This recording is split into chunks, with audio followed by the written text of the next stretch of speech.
Comment je peux dire, na longwe chaîne moro na tanga kombote pour la publicité, mais na yo ya na Congo promo. Tu comprends? Na Congo promo. Na Congo promo. Petit frère nanga mo caméraman na notambo na ye. Petit nanga mo ko ya caméraman na Congo promo na notambo na ye. So pecho na yi e mo to de mission boye. La réalité vide nga pe na tskempia mais so na tuka chomo nanga na beli kingandi na minutes western ye au cause du là au DMC pecho ba c'est bien au moins $10 au pesier. So petit na mutu na ye zarake na zanga la te na lia ebele. YouTube na chaîne Gaillard lisanga bana Congo. On encadre ba te belé. Ba ser na biso ba Gloria Olangi, ba ser na biso ba Christelle Kabeya. Père na spirituel ba Matika Songo. Je comprends, parce que on a ba cordon na bango tout. Ta chaîne, ta outil parler, oui, mba mon chaîne à Gaïa, ba Junior Moyoabo. À l'époque, ba petit na biso best of the best, ba Christian Moyolio Andundu, ba Dani Mwamba, ba Naël, son ngam nan kada. So que na lisanga bana Congo, si le lonzem na betela bango be mission kito ko internet, lisanga ya bana Congo. Surtout na tangelo ba komba ba tout yo monde na ba car wana, ba mista na biso wana. En dehors à cop au cop ba salara, au ko regretter na vie no web sanga maya. Ah non, merci, félicitations. Linga na vie, on s'est retrouvé dans Oyozo Sala. Ah oui, bonjour très chers amis internautes, je crois que vous êtes nombreux afin de nous suivre. Bien, c'est votre humble serviteur Merveille Kwedituka, maestro de la presse congolaise. Je suis très heureux de vous présenter cette émission car je sais que vous êtes nombreux afin de nous suivre avec votre chaîne Eza Makambo TV. Sans plus tarder, je vous demande déjà de s'abonner massivement pour que l'émission ait le lengue à Boypena et comme la cabine au temps réel. Tant que nous avons déjà les viendos, les nouveaux riches depuis les États-Unis d'Amérique, pourquoi pas héritier Waxia Sarah Moutela levier Patrick il faut le Lauriane Balobi Eric le destin Motoyo Baresever Babé la Cabana Tongo Tipo quoi. Pourquoi pas levier Patrick Ndendak Madame Inès Kayembe. Bien, je sais que vous êtes nombreux afin de nous suivre. Aujourd'hui, je vais réaliser cette émission avec l'un des piliers de l'internet, un grand journaliste au niveau du YouTube. C'est avec lui que nous allons réaliser notre émission d'aujourd'hui. C'est pourquoi je vous demande de rester branché du début jusqu'à la fin de cette émission-là. Je vois déjà Ritz Lokat et salutation à eux, Audrey Leba, Tsisikoyo, un ministre, il y a finance à Olobaté. Bien, il est là tout près de moi, c'est Vini Mbouya. C'est avec lui que nous allons réaliser notre émission d'aujourd'hui. Une analyse avec lui. Il est là tout près de moi. Je dirais bonjour Vini Mbouya. Ouais, bonjour Mastalangaï Merveille Kodituka. Et puis bonjour à tous nos fidèles internautes au Botalabiso Siko. Je dis un grand merci à mon papa 00243 Kodambo Kaya Uli Moucheni. Je dis merci aussi à mon papa Eric Mandala. Ça dit bango de la Salanga pour l'enzale Vini Mbouya. Et merci à vous aussi Merveille. Merci Vini Mbouya. On a profité déjà couper ça. Merci nanga pe salutation nanga na balobi pomme de main, Jano Bamba pomme de main balobi toze là toujours na bi oza 3 fois boss et ko simba Vini Mbouya ceux qui déjà au koki na quelques paroles ya oloba avant de démarrer ma solo na biso parce que ils a émission noir et blanc moto à danger pe na chaîne na biso Eza Makambo TV na bi ke oza nouveau na kati ya chaîne na biso Eza Makambo TV ko loba na bay o ba na biso non bande ko tu bota la biso na kati ya chaîne Eza Makambo TV. Eza Makambo TV, ça dit, vous s'abonner déjà massivement, hein? Parce qu'on a comprendre que avec mon jeune frère, Makambo est bien, ça dit, vous s'abonner vraiment massivement et vous n'allez jamais dessus, nous promettre à Bino. Donc c'est un peu ça quoi, sauf que tout fond la Makambo on les a. Tout fond. Bien, Vini Mbouya, on a préféré que tout ça moi analyse parce que vous avez un cas de base Makambo et puis la Makambo tongo. Alors c'est là que tout ça moi analyse ya ba toujours remarqué les lonayo parce que moi tout pe ça là Vini Mbouya le ceux qui n'a koki kotu nan d'abord première question dans Izali quel est normalement rôle ya journaliste, quel est le rôle il y a journaliste et quel est le rôle il y a porte-parole nakati il y a masolo ya musique to nakati ya société. Merci Merveille pour la question. En fait, au monde il y a un bazar au sambrier trop na ba marambo pour dire en vrai que Kopo essaie couper ces d'ailleurs parce que différence souvent na ba baïba au salangote baïba ko différence c'était. Tu vois tel que moi je suis là, je ne suis pas un journaliste. Ndé dans zabo un journaliste était. Moi je suis un animateur culturel. Dans sala 3 ans dans Institut national des arts Otobengara INA pour décrocher diplôme dans la graduat. Ce qu'il fallait dans la journaliste j'allais faire l'IFASIC. On a décroché diplôme dans le journalisme. Mais comme dans Salaïna, je suis animateur culturel. Prévenez. Un animateur culturel, il faut avoir l'art de parler pour bien convaincre les gens. Un animateur culturel. On a beau santé professeur dans Gilles Molas ou audiovisuel, on a tapé ça ce jour. Un journaliste a montré une information à la base, à la source, à traiter en haut. Et après, à élaborer. Prévenez. Venir sur journaliste bakabulo mona bakabulo Mr Nabso Peter Tiani ndebona biso Eliezer Tamboué, ce sont des journalistes.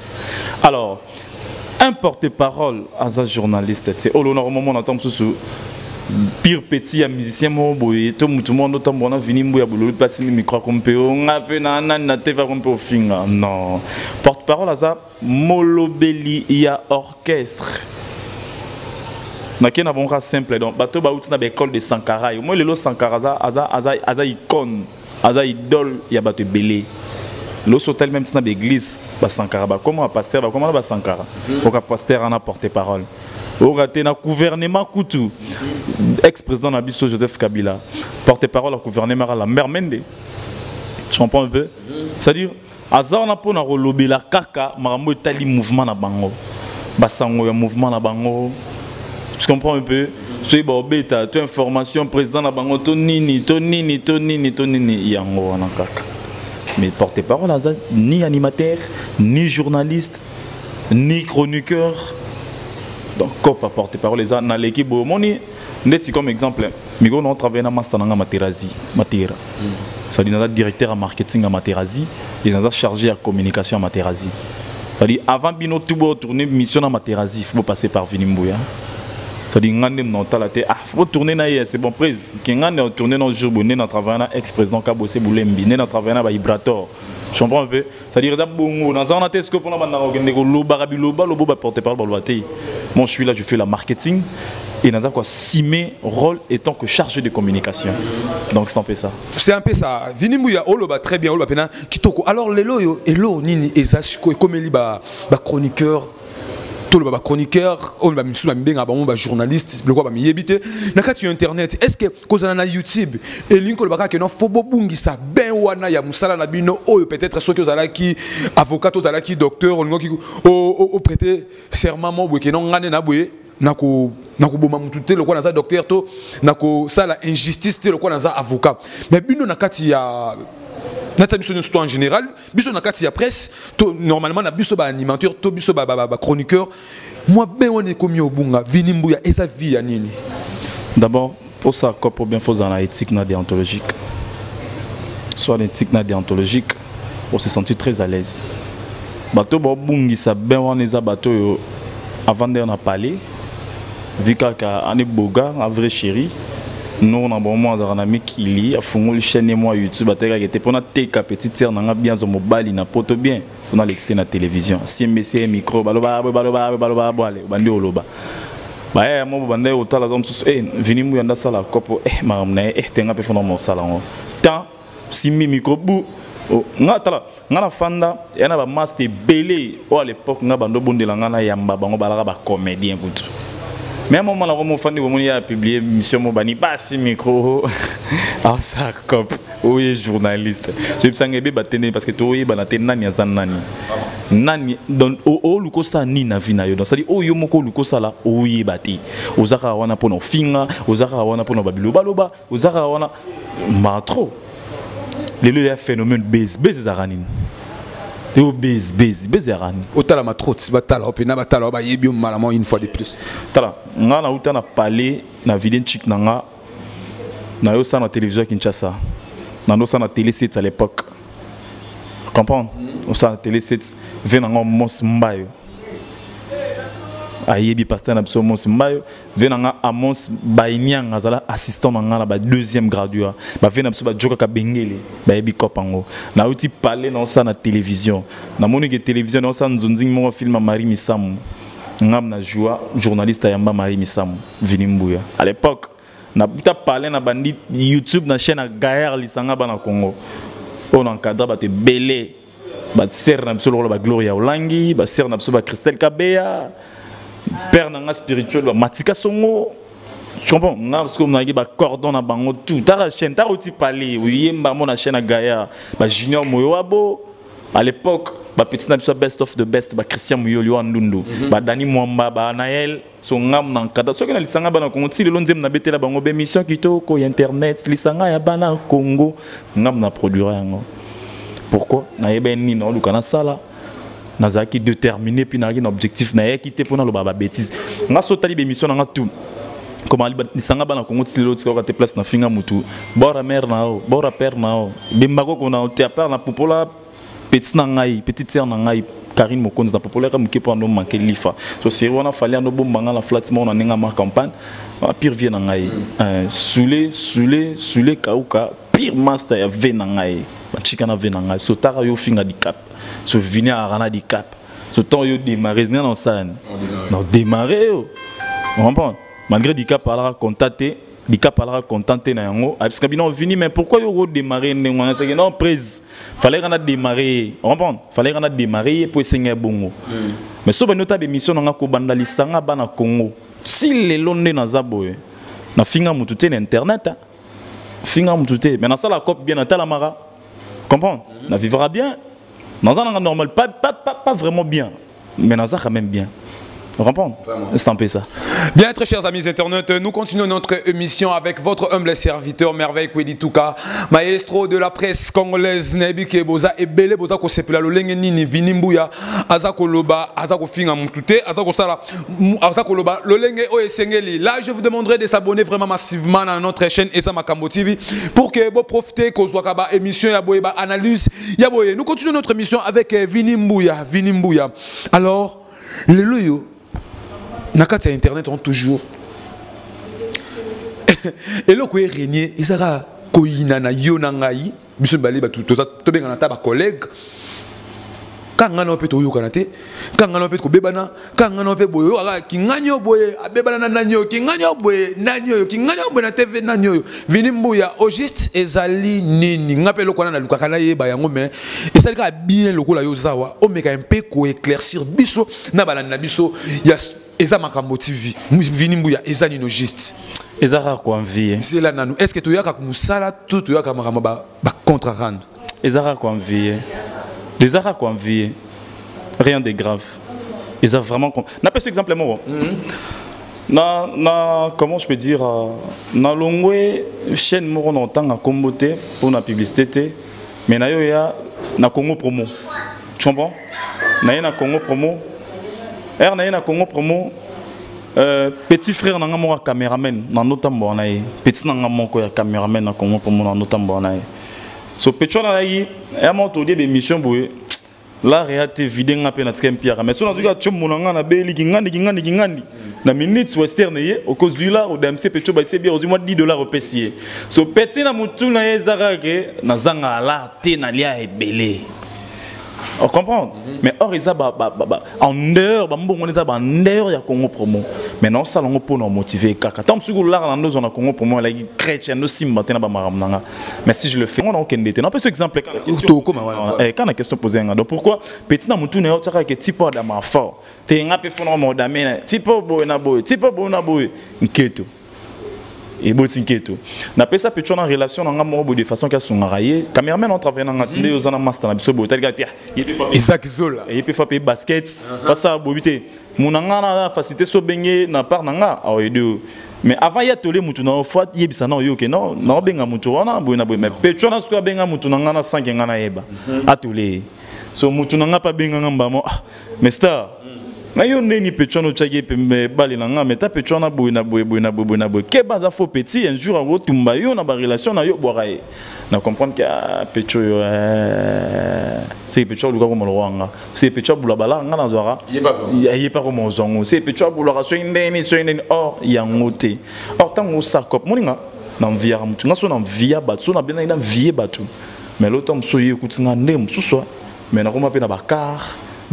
Tout justement, Vinimbuya. Alors, pourquoi le lot Vinimbu ya yo toko tano pe maman na katango parce que yo ngi o arracher nga eza question na ngai donc enfin donc une question na ngai Vinimbu ya au côté no betka histoire lo lingeni makambo ibandaki bana makala alors lelo Vinimbu ya ce total ba collègue mususu batambola pe na moi eloko moi catch moi elo moi pe bien ba tout consort mais Vinimbu ya pe yo petit lelo zaka makolo et puis ozala ki na Congo promo olongwe na Congo promo emsu na Congo promo kuna ngo zata moi eloko siko Vinimbu ya nini lisusu tango yango yo tango molimo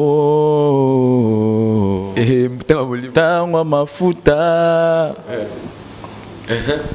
tango bikamwa amina sembola loboko na yo sembola lo moto na minzembo na regretter parce que ba lobby ya bato za mabe makasi. Tu comprends un peu? Et lui, le batek, il aura le Congo promo, il n'a raté car dans Congo promo même pas. Tu comprends? Au moins, si on a bien banda tal, surtout on a tangelo ba combat ba tout le monde en a ba car voilà, ba mista na biso wana. En dehors à cop au cop ba salara, au corps regretter na vie no web ça maya non merci félicitations. Linga na vie, on s'est retrouvé na Oyozo sala. Olia na motoki na yo. Que au côté na banzela musu ça sert à rien et bien ba comment va payer tikabwe mobali makoma akwa sana mwasi na ye maza mobali na e bien mote o ala mwasi ne pena mais ape mobali maza pe mobali donc yo nanga boye to biso mbali yo la mwasi nga na mobali na e bien mote ya on a besoin que songa na wa ba chroniqueur oh papa songa na landa maramboyo mais tant songa pe na romande ngwana pour le bat ba mona na bakar mais moni pa nzambe impossible à la rater. Tout est possible à celui qui croit. Tu comprends un peu? J'ai toujours la foi. Je sais qu'il y aura un jour.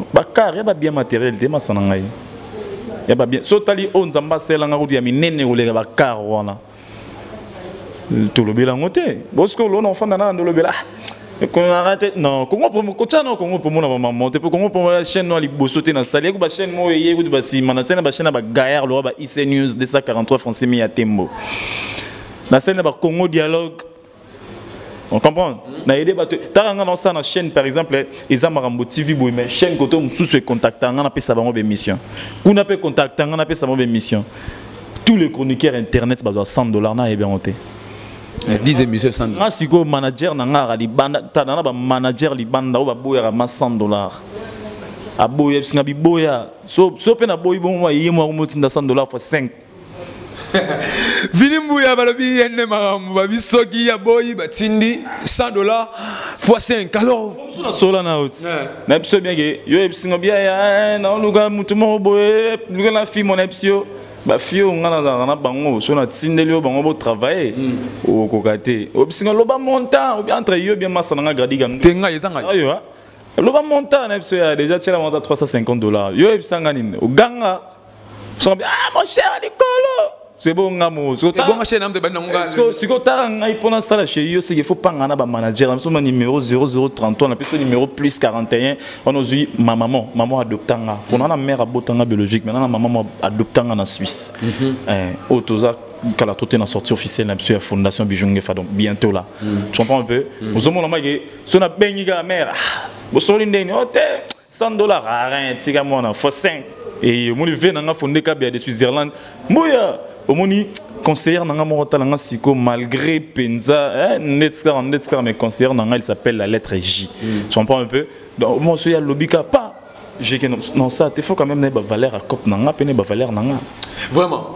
Très chers amis internet, boza ko sepela na bana kuna kolanda Vinimbu ya lolenge nini aza koloba wana na monde déjà Gloria Niemwe balobi Gloria Niemwe moi ça pembe zala toujours yo sans oublier Lena la Zaïroise petite terre propre gloire Tama Thérèse balobi balini yango tozo continuer na Vinimbu ya. Alors Vinimbu ya to comment déjà petit à petit vers la fin de l'émission na biso nous courions derrière le temps Vinimbu ya. Alors na onu suto utu ko solo langai na yo si on peut avoir la synthèse na nyonso wana Vinimbu ya okokyo lo banini oui na makambo itali ba journaliste ba chroniqueur ba chroniqueur ba mbenga ba moi ba journaliste donc ayebité musala ni nazo sala normalement non chaîne ya YouTube yango entre temps rôle ya ba porte-parole et mon analyse soutien na ba orchestre recommandé ba ba chronique fois o ba bebisa net ba bebisa ba kombo na biso comment et a sous chroniqueur te comment ba chronique fois à travers ya bato wana alors okoza na malobani ni likolo ya nyoso wana te excusez ce Fabrice Abenga ba chronique fois ça pour un comportement petite sœur na biso Karine Mokonzi yo zela na pinon tout ça na close place wana na question na wana entre parenthèses yo o même makabo na Karine Mokonzi te ngana na problème nete na lo bandeka vérité dans vérité kaka donc Karine Mokonzi vérité kaka ngana na problème nete dernièrement na sa émission mon janvier masa na janvier a bando finga Karine menga na pexer en pleine émission mon cher ko ça boté puis lobi na on a demande d'amis à Karine Mokonzi comprendre ah ça veut dire pour dire que nga na linga bêtiste mais na reproche à yende comprendre so tale ba vidéo mo tu les mikolo mo na gloria olanga fingi papa Karine Mokonzi ya sarana en fait na zo ma téléphone na bengi mais loro sali ngo simbi na autant to luka ba best to luka ba succès moni de to za mo ngana na devi mo na lengi na TV boy na vini mbuya moi ce caméra ne longwe na peka vini mbuya mais na vie privée vraiment ça dit on a exposé dans la vie populaire mais tant on longaka devant caméra dans la vie mususu alors babilo ko to sala la télévision libela ça dit ata lo na kufiso mutaye vini mbuya na YouTube to na Facebook mon archive tout ou bien le solo bina na sali foyer nanga tout moi si ni au moins 15 jours sur bana bande to babilo on est ba bêtise fort pour apprendre bananini et la bêtise makas alors bande ko nanga bo gardera ba image na bino ezara télévision bo zora ba bo soto na bino ba buzoba na bino bo sa bo tcha ngona ba vie privée ezara te pour ça la mana ba internet de lo folo ba bêtise fo finga ezabongote ngalo na salama na yeba na ba te beleka pour na koma fini ngana ba nugo ebele ba sala ba kombo lelo ba yara shinga ba bige na vini mbuya on bon et puis ngaso na du tchemo na benyo mona mai yande ni vini mbuya on bon on le binongo matika songo mon premier fils pour matika songo ba père na biso sarante na cop pour matika songo ba bandi ba internet na berve making of on comprend ba Frank Stemai on comprend ba père oh ngandi mara ba 20 sur goûter so yebe siko utito yeba pe place au kendete bien vini mbuya to courir derrière le temps nek makambo to memlon pena tout ce sous-temps pour tout le belango pena normalement tema toza tant vous appelez jaloux au coquille aux dernier mot et puis moi quelques salutations et puis que vous sentez numéro de téléphone parce que nous nous là après émission au babingayo voilà moi déjà rit le 4 à la biso en direct pourquoi pas Tumba Christella Tumba pas total abiso en direct et pas wapi azali balobi marité yonde makamu vini mbuya mo dernier mot noko le basu kezate pendant na kufité en fait non na kufité le basu kezate le basu kezate pendant na kufité mais nako lo bana bande ko tout balingara biso bo continuer toujours à soutenir biso na ba prière nga tana mo l'art et matériel continuer à soutenir moralement, spirituellement, si je peux dire physiquement, et ça l'a bien. Naïb Sarba tout balinganga, so moi na salle émission mon temps sous na tena qui ba propos moi mabe pour na mutu. Ko hésiter te benganga, te yanga, salanga remarque pour yonde kolisara musala.